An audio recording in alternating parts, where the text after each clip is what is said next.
اور ماہ رجب المرجب میں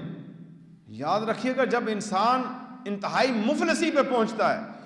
اور غربت پہ پہنچتا ہے، اگر اس کی دعا قبول نہ ہوتی ہو، اللہ کے سامنے اتنی عاجزی و انکساری کرے،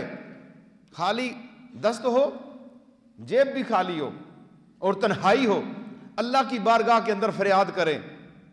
اور روتے روتے اپنی داڑھی کو پکڑ لے دائیں ہاتھ سے اور ایک ہاتھ کھڑا رہے کہ یا اللہ میری داڑھی کی لاج رکھ لے، میری یہ دعا کو قبول فرما۔ اور یہ عمل ماہ رجب کے اندر جو کرے گا وہ کامیاب ترین انسان ہوگا، اس کی دعا مقبول ترین ہو جائے گی۔ اور یاد رکھیے گا